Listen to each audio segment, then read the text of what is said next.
नमस्ते दोस्तों। बकरी पालन को लेकर आजकल सोशल मीडिया और हवाई बातों ने एक ऐसा जाल बुना है जिसमें हर कोई फंसता चला जा रहा है। लोग सोचते हैं कि बस 2-4 बकरियां खरीद लाओ, उन्हें कहीं भी खूंटे से बांध दो, वो तो झाड़ फूस खाकर पल जाएंगी और रातों रात नोटों की बारिश होने लगेगी। लेकिन अगर आप भी इसी सुनहरी दुनिया के ख्वाब देख रहे हैं तो जरा ठहरिए और अपनी आंखों पर बंधी इस पट्टी को उतारिए।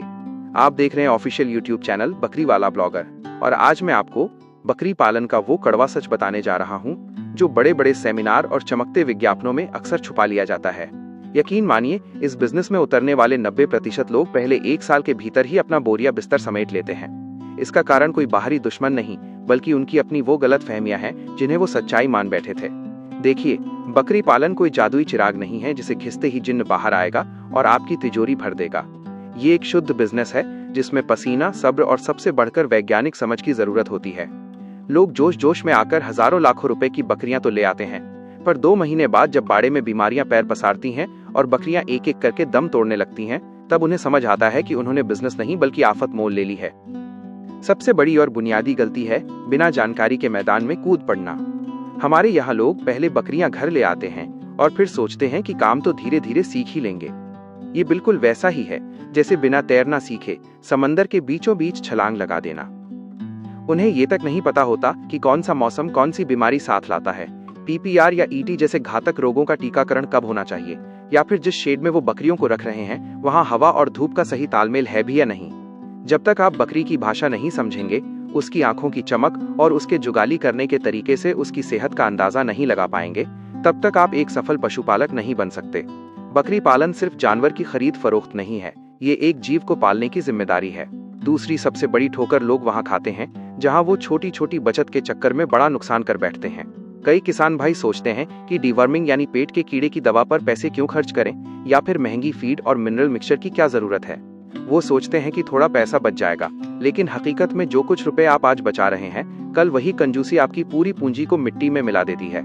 एक छोटी सी लापरवाही और एक छूटा हुआ टीका आपके पूरे फार्म को श्मशान में बदल सकता है। तीसरी बड़ी भूल है भेड़ चाल में चलना। अक्सर लोग उन नस्लों के पीछे भागते हैं जो दिखने में सुंदर हों या जिनकी कीमत बाजार में बहुत ज्यादा सुनाई देती हो। वो ये भूल जाते हैं कि हर जानवर का अपना एक परिवेश और जलवायु होती है। अगर आप राजस्थान की सोजत या बीतल को उठाकर ऐसी जगह ले जाएं जहां बहुत ज्यादा नमी और बारिश होती है, तो वो बकरी वहां सरवाइव नहीं कर पाएगी। आपको अपने इलाके के मौसम और वहां के स्थानीय बाजार की मांग को समझना होगा। जरूरी नहीं कि जो नस्ल दूसरे के यहाँ लाखों कमा कर दे रही है वो आपके यहाँ भी सफल हो। इसके बाद नंबर आता है हिसाब किताब का।